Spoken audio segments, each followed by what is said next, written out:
It's really great to be here to introduce Baratunde Thurston. We had the pleasure of hosting him earlier, I guess it was earlier this year, right? Yeah, I was going to say last fall, but it was actually earlier this year. We had a great crowd for him, and it was a lot of fun, very provocative. He, as you know, I'm sure why you're here, is one of the most astute social critics around. But we're also very proud to introduce him and host him because he is a local product. As he recounts in How to Be Black, the book that he'll talk about today, he grew up in Washington, D.C. He went to Sidwell Friends School and then on to Harvard, where he majored in philosophy. And that was not exactly the usual preparation for his career, I wouldn't say, but he ended up having moving into a career that has fused advocacy, comedy, and commentary, particularly about matters concerning race.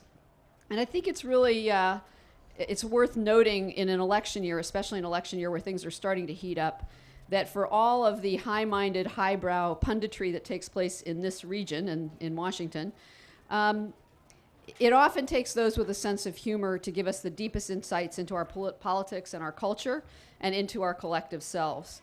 And that is what Baratunde Thurston does so incredibly well and so brilliantly. He's also the co-founder of Jack and Jill Politics. He's the digital editor at The Onion. He speaks all over the world. You will find out that he is raucously funny, but you should also know that he is deeply humane, and we are all better off because of him. So we are very honored and delighted to welcome Baratunde Thurston here to Gaithersburg. Please join me in giving him a warm welcome.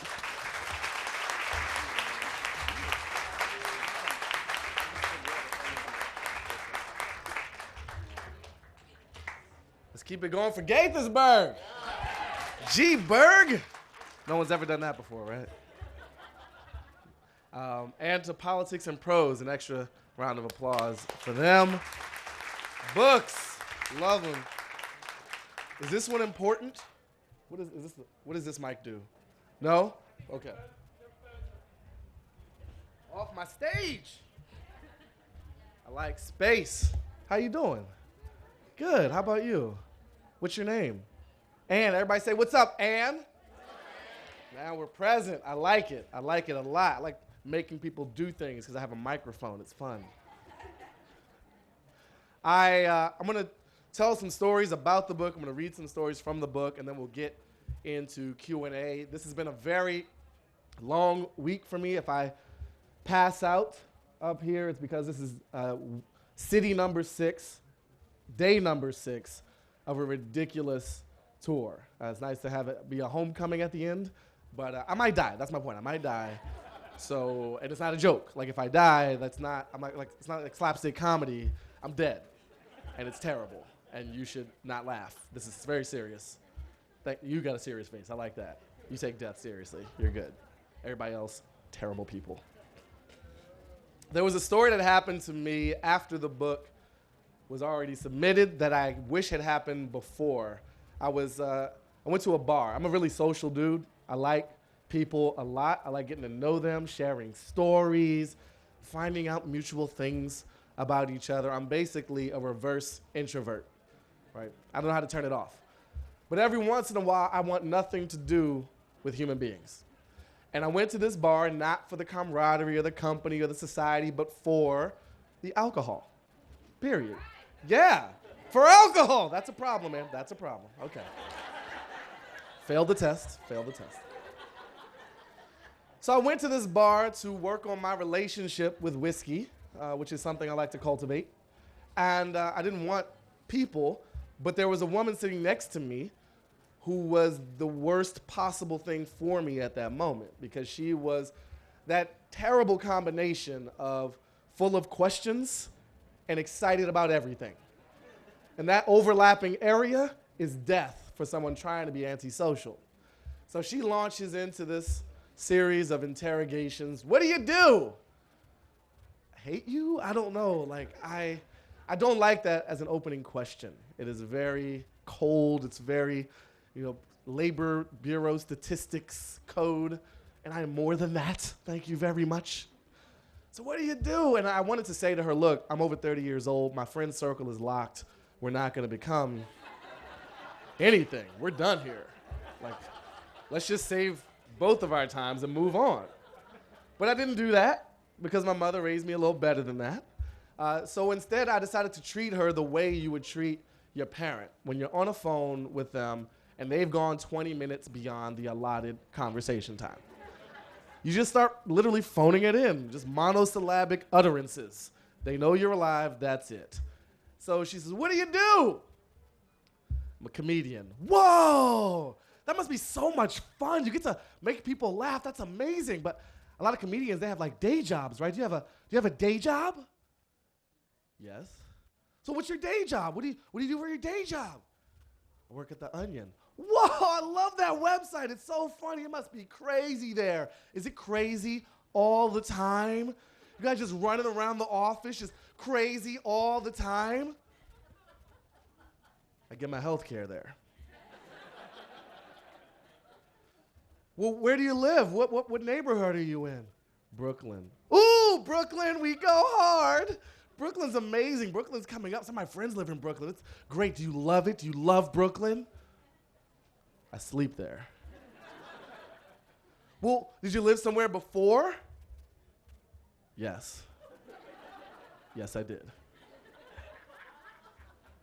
"Well, where'd you live before?" "Boston." "Ooh, Boston's cute. I like Boston. A lot of colleges in Boston. Did you go to college in Boston?" "You did. What school did you go to?" "Harvard." "Holy shit, are you kidding me? You mean to tell me you work for the Onion, you went to Harvard, you're like the whitest black guy I've ever met."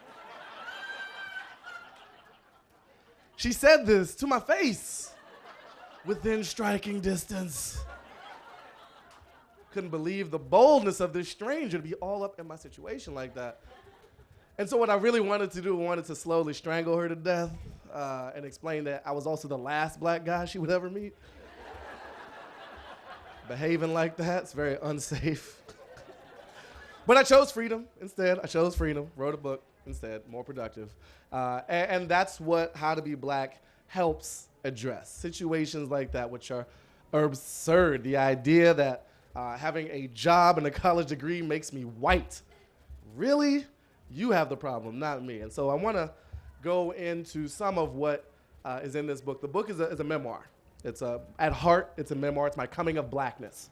I grew up in the Columbia Heights in Washington, D.C., a neighborhood that's experienced significant change since I've left. The crackhead mayor is gone, but still spouting things on Twitter, apparently. Marion Barry's amazing on Twitter. If you have not followed, do it. It's free. It's better than HBO. It's really that good. He can like hate gays and love Jesus in the same tweet. It's beautiful. It's beautiful. So yeah, I grew up here. I'm a product. At least I'm a product. I feel like I've been manufactured. But yeah, I'm from the area. And then, I have this story of, the neighborhood I grew up in and the schools I started to go to and the life after that's punctuated with satirical how-to lessons learned along the way, how to be the black friend, how to speak for all black people, how to be the next black president, very important this time of year. And then I interviewed a panel of specialists, my black panel. These are experts in blackness. They have been black their entire lives. And so have a wealth of experience from which to draw, and I suss out the nuances of blackness. So one of the questions that I asked this panel was, when did you first realize you were black? And here is how I opened with my own version of that answer. For Americans, some days are unforgettable. The day JFK was assassinated, the day Osama bin Laden was killed, the day Flavor Flav's fried chicken joint went out of business. For many black Americans, a similarly unforgettable experience takes place the day you realize you're black. And if it's not a moment of black self-awareness, it's probably nevertheless the moment you were introduced to the idea of black as something negative. My moment of awareness was not singular, but came about in 3 different ways. The first occurred in kindergarten. My mother worked in Washington, D.C., LaFont Plaza, at the office of the Comptroller of the Currency. Across the street, the Department of Housing and Urban Development ran a kindergarten in its child care center. The HUD building has a distinctive design, a curved concrete structure in the shape of an elongated X with evenly spaced recessed windows arrayed in a precise grid. When seen in conjunction with the stormtrooper outpost-looking parking attendant booths, it felt as if we were on the set of Star Wars. Tucked away at an interior corner of the courtyard was the child care center's playground. That's where I developed a crush on a little girl in my class, insofar as a 4 or 5-year-old even knows what that means. I would demonstrate my affections by throwing things at her and singing Paul McCartney and Stevie Wonder's Ebony and Ivory in her general direction. She was white. I don't remember anyone making a big deal of our racial differences, but I remember noticing them myself. Also, I sang Ebony and Ivory at her, which I still can't believe. The next year, she and I had moved on to different worlds, and I became obsessed with the song Uptown Girl by Billy Joel. Not until writing this book did I realize how perfect for the situation the lyrics of that song are. Essentially, she was living in her white bread world, and I was her downtown man. It's obvious. My second awareness of blackness came courtesy of my mother and her sense of interior design. Our household was stocked with images of proud blackness, a Malcolm X portrait, stacks of jazz, soul, funk, and R&B records, 2 massive paintings, one of an Ankh and the other of a black power fist. Footnote, the Ankh is an Egyptian hieroglyph symbolizing the key of life or eternal life. It appears often in Egyptian art, Egyptian tombs, and season 5 of Lost. It's hard not to know you're black when you're physically surrounded by it on a daily basis. The third occurred on a childhood camping trip with my mother and my friend Reginald, somewhere in Virginia, I think. Reggie and I were playing alone in the nearby lake when a little white boy approached us from the shore and loudly announced, "There's niggers in the water! Look at the niggers!" I like to imagine that our first reaction was to spin around. Where? Where are they at? Let me at them! Niggers, where? Reggie and I had a hard choice to make in that moment. The reason we knew each other is that we were in karate classes together back in DC, and we were very, very good at karate. We conferred on whether or not to use our combined karate skills to kick this little racist ass, but considering our location in the who-knows-where woods of probably Virginia, we decided against it. In that moment, the black pride I absorbed in my home was balanced by the embarrassment, rage, paranoia, and self-restraint that often accompany blackness in the outside world of America. So there's I'm gonna do an audible here. So my neighborhood was difficult. It was more hood than neighbor, right? And we had the crackhead mayor thing going on. It's just amazing. That happened, y'all. I need therapy. I feel like people have moved on, are totally cool with it. I'm still not good with it. I'm still processing this fact of history and my life. My neighborhood went through these terrible transitions, and I saw it happen. And I remember when The Wire came out as a TV show, and I was like, oh, this show is great. It's like I'm having flashbacks, though, because I experienced this in 3D outside my front window. And I realized my neighborhood was just like The Wire, right? We had the police corruption, we had the brutality, we had the murders and the drug dealing. We had everything The Wire had, except for universal critical acclaim, right? Missed that. And the undying love of white people who saw it. Like, that was skipped for a generation. Now there's a Target. White people love it. It's amazing. I went back to visit my old neighborhood in 2006 or 7. Things had dramatically taken a turn. There was the metro station came that was supposed to be there in the 80s. Took an extra 20 years to get it done. There's a dance studio. There's places with the word bistro in it. That's very foreign. And I went to my old house, and I found this nice white couple from Iowa living in the basement. And they were living in the unit that was where we just stored crap. And they were paying more for that than my mom paid in the mortgage. Right? Things I really appreciated. And so I was just regaling them with tales of the past. I'm like, oh, yeah, that's where Pookie got stabbed, right? They're like, oh, my God. I think they may have moved after that. So why don't we do this?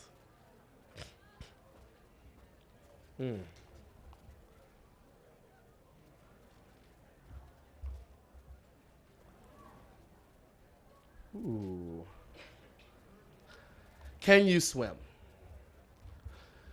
There are a number of persistent stereotypes about the things black people don't or can't do. Eat organic food. Tip. Go camping. Do yoga. Travel. Show up on time. By the way, I was early. Sometimes large portions of the black community itself embrace one or another of such notions, but in my own life, I actually tend to do and enjoy the things commonly referred to on the list of activities black folk don't do. I blame my mother. She got us started on organic food, yoga, travel, and more very early on. One of the most persistent things black people allegedly don't do is swim, but there too, my mom got me started early. When I was 6 or 7 years old, my mother enrolled me in swimming classes at one of the YMCAs in Washington, D.C. The pool was the largest I had seen at that point in my life, but our class stuck to the very shallow end and took advantage of various tools and flotation devices for most of the weeks of the class. One day, I showed up for what I expected to be another day of splashing around in my floaties when the teacher lined all of us up at the deep end of the pool. We had never been at that end before, and I was terrified. Then I discovered true terror when, one by one, the teachers told us to swim. I complained loudly, "But you never taught us how!" They ignored my very reasonable protests and began flinging children into the depths.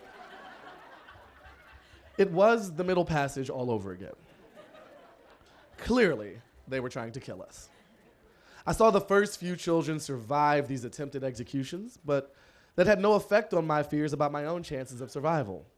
Surely, I thought, I was about to die at the hands of these heartless serial killers masquerading as YMCA swimming instructors. When it was my turn to take the leap of the lemming, I stood at the edge of the pool a long time, reminding all who had ears to hear that I did not know how to swim because I had never been swimming before. This was so obviously wrong. I searched the faces of others at the pool for any sign of sympathy, any acknowledgement of my agony, but all I got in return were smiles. Sick people, I thought.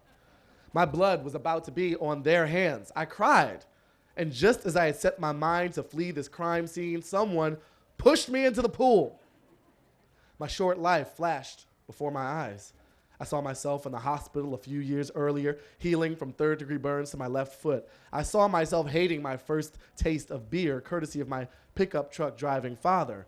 I saw our dog, Honey, and knew I would miss her peculiar habit of playing with rocks instead of sticks. It's all over, I thought, as my body became completely submerged in a pool far deeper than my young body's height. I panicked and flailed briefly, inhaling what felt like gallons of chlorinated water, and just as I resigned myself to death's cool embrace, a miracle happened. My body began to swim. I can't say I began to swim because I didn't feel that the conscious me was in charge, but nevertheless, I was swimming. Everyone cheered, and when I emerged from the pool at the other end, exhausted but alive, one of the instructors boasted, "We told you you could do it." And I thought, no, you tried to kill me. But unfortunately for you, I just discovered a superpower.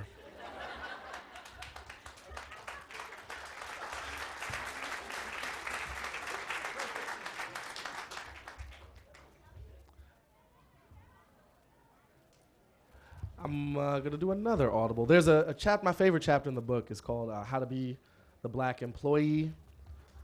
Do we have any black employees in the tent? Yeah? You're going to love this. All right, so I can't read the whole chapter. It's very long because there's a lot to explain. But essentially, the chapter is written kind of like a simulation, almost a video game, where you are playing this role of the black employee. You've gotten a job at a white-collar cubicle-type business, Optimus Research Group, a company I think I made up. I hope there is not one out there. I do not have the funds to fight a lawsuit. But there are rules associated with being the employee, and I want to break down some of what your job is.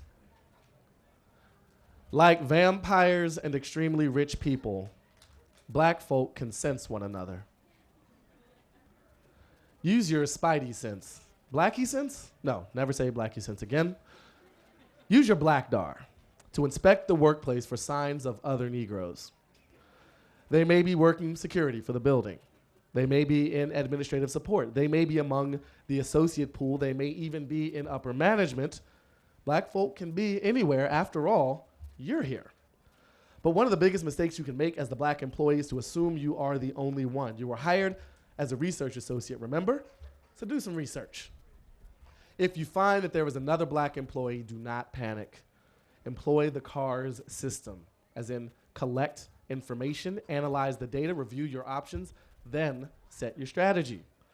Like dogs sniffing each other's butts, you will need to figure out what your relationship to this other black person will be.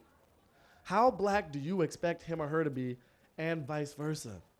Is this the type of person who feels threatened by your presence? Does this person even acknowledge that he or she is black? You must find answers to all these questions. Your career may depend on it. For example, if you sit in the middle of the corporate ladder and the other black person is a blue-collar employee, the last thing you want to do is alienate this person. He or she probably knows lots of office secrets, has read discarded memos that can either make your life easier or make sure your office always smells like rotten fish. On the other hand, if the other Negro is above you and older, he or she may see you as a small version of herself and offer mentorship, advance warning on promotions, or just good insight about what to avoid in the cafeteria. These and all other black-on-black intra-office interactions can be plotted on the inter-Negro spectrum of hostility. Footnote, the INSH is a proprietary scale developed by scholars at the Blackness Advanced Research Projects Agency, also known as BARPA. On one end, you have the chill one. This other black employee takes everything in stride. She acknowledges you in subtle ways, occasionally offers advice, and is overall an easygoing presence in the office and in your professional life. At a company meeting, when there's a mildly embarrassing racial moment, the two of you suddenly smile at each other, connect eyes briefly, knowingly, and move on. Sometimes the chill one will display light hints of subversion, but it's nothing over the top. For example, when the two of you are in the coffee room, she might say to you, "Hey, we should just take all these white people's shit and burn it." But then she laughs and you laugh, and another coworker enters the room asking, "What's so funny?" And without missing a beat, you both say, "Tina Fey."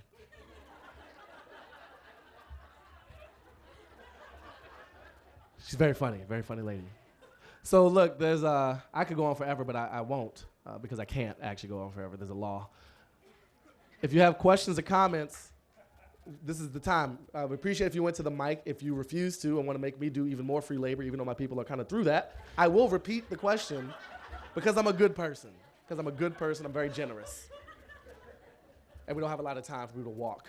So if you have a question or a statement, throw your hand in the air like you actually care, or like you care. Did you know? You know everything there is to know about blackness? There we go. Yes.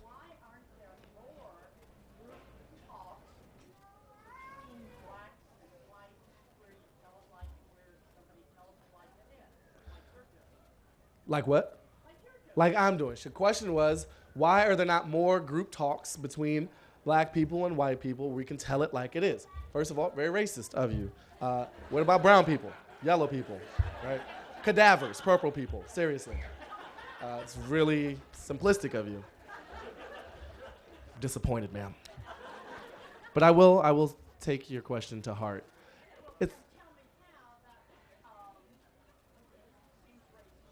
Oh yeah, I'm just giving you a hard time.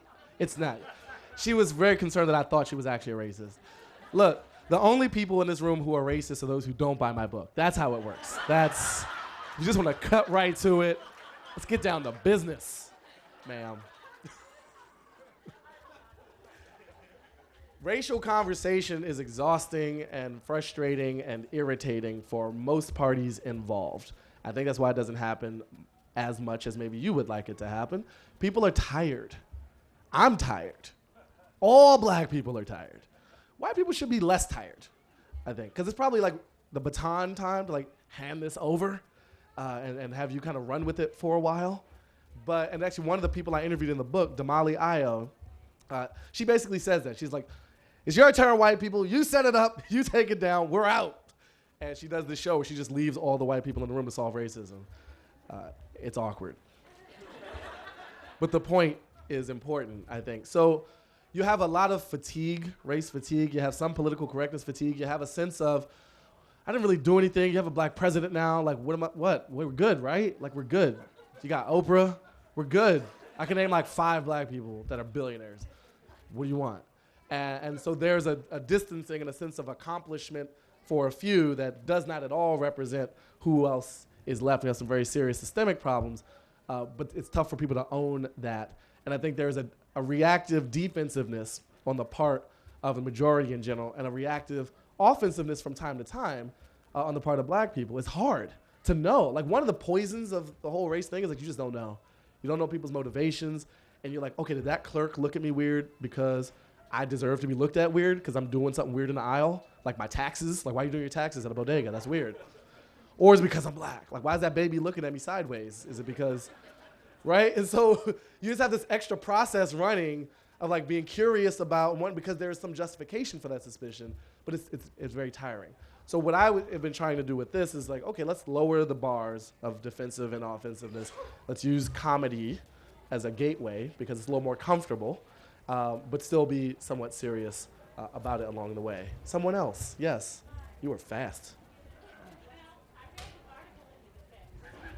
Oh yeah. I didn't get to read all of it, but I saw most of it in the car ride over here. Thank you. Yeah.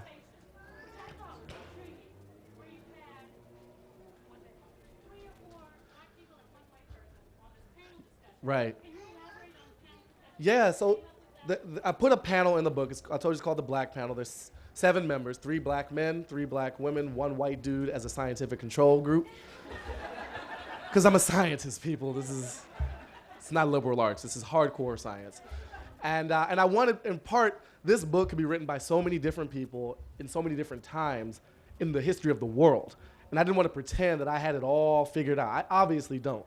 I have some parts figured out for me, which I thought were worth sharing with others, but I want to use it as an opportunity to bring other cool voices into it. And I didn't want to have famous-y people, because they already have big platforms. Right? I'm not going to interview Spike Lee for my book. He's got 1,000 movies you can watch and figure out what he thinks about race and politics and all those things. So there's, on the male side, there's Kamau Bell, who's a Bay Area comedian, has a show coming out on FX this summer called Totally Biased that Chris Rock is producing. I'm going to take credit for that, even though I shouldn't, but I will.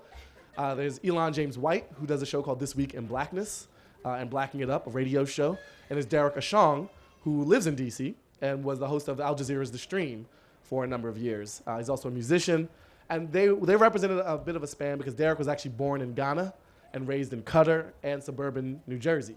So he was my diaspora representation. Kamau is Chicago on the West Coast. Elon is Brooklyn and comedy stuff. And then on the female side, we had Damali, who I mentioned earlier, who also went to Sidwell, by the way. We have Cheryl Conti, who's my co-founder at Jack and Jill Politics, who also went to Sidwell, by the way. I didn't do that on purpose. I didn't know Damali actually went there. And Cheryl grew up in the D.C. area, too.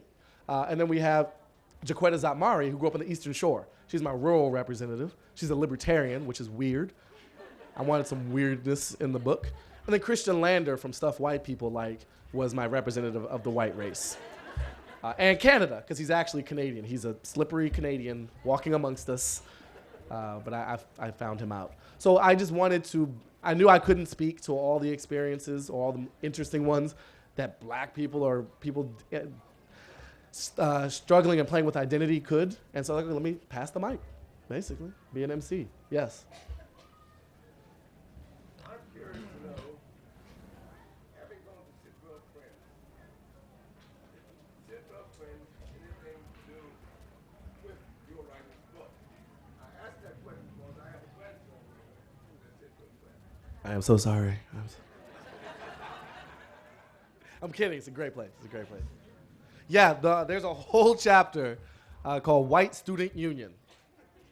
And it was referring to a time when we had the Black Student Union, and there were some white people who were upset about that. And like, we're going to make a white student union. Ha! And I was like, okay, you already have one. It's called Sidwell Friends. Like, you're good. Right? And so, yeah, the school had a lot to do. Sidwell's where those were the fires in which big chunks of my identity were forged. Before that, I had my D.C., relatively inner-city-ish upbringing with the Columbia Heights as that sort of declined. I had all this black Afrocentric stuff. I had this Nigerian name. And then Sidwell was like, oh, there's people with money. There's a lot more white people than I'm used to from my vision of D.C. and other powerful people, Congress people, senators and stuff. So it was a vast awakening. And it prepared me for a school like Harvard academically and culturally and socially to be able to handle some of the weirdnesses that happen. I have a lot of gratitude for those tough moments at Sidwell because we went through so much BS when we were there. It's little, like the version of racism that's like only like well-minded liberal people can exercise. I was like, I voted for Clinton though. Like that excuses everything. He's not actually black, and even if he was, it doesn't matter. Like, you did this ignorant thing. Let's talk about it. And so we had meetings and workshops and all this stuff, and the school, to its credit, gave us a platform to explore and to have those conversations. We did a play one year. It was basically set at the school. It was exposing all these weird racist moments that we thought were accumulating into a very negative environment. And rather than dismiss us as some high school kids who didn't know what they were talking about, they supported this workshop theater program. They gave us half a day on the academic calendar, not only to do the show, but to do workshops after and like conflict resolution stuff. I still have all the notes from that. Hugely influential and important part of my life. Yes. My question is about President Obama. Right, heard of him. Good. Given that he is multicultural and grew up in Hawaii and some in Indonesia, do you think his blackness sensitivity is the same as yours? Well, no one's is the same as mine. I mean, my black radar is so strong, sir. Some of you don't even know you're black. We're gonna have a weird conversation later. You'll just know how to shake hands all of a sudden. You'll be good at playing spoons. It's weird. So stupid. But the question was, because of President Obama's mixed race background, growing up in Hawaii, Indonesia, is his blackness sensitivity the same as mine?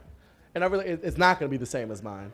But there are overlaps. When I read Dreams from My Father, I was like, yo, yes. Because he went to this private high school. He went to Columbia and the Pomona, I think it was, the school. And those were Sidwellian, Harvard-ish experiences. He obviously had a global perspective living in Indonesia and having the parents being raised by grandparents. I didn't go through anything like that. But I think the thing that is a heavy overlap is that he has been called the good one, right? He's been held up as this exception to the rule of sort of, black unexceptionalism that people want to kind of throw around. And he has this sense of community and of, the whole community organizing thing he did. So I think I saw a lot of myself in him. And that's one of the things that just made me so excited. It's like, oh, this dude has debt. I have debt. This is great. And he's brownish, he's brownish. So, front row. Oh, what? One more.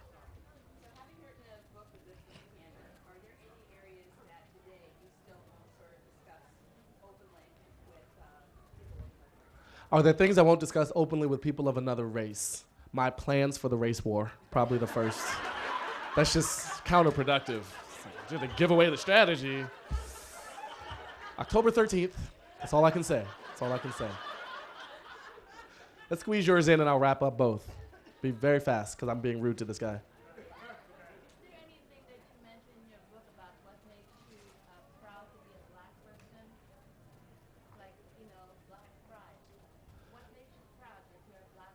Yeah, okay. Is there anything in the book that I talk about being proud to be a black person?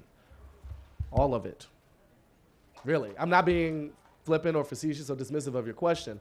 The heart of it is the chapter about my mother and about our lineage. I go back to my great-grandfather who was born a slave and taught himself to read, my grandmother who was the first black employee at the U.S. Supreme Court building, my mother who rabble-roused heavily on the streets outside of government buildings, making the way for me to be able to do fake news and comedy and social commentary and satire. Like that, there is an arc of liberation and expression and openness and opportunity across just those 4 generations that is beautifully American and beautifully Black, and I'm very excited to be part of that tradition. So thank you, and thank you Gaithersburg, G-Burg in the house, what?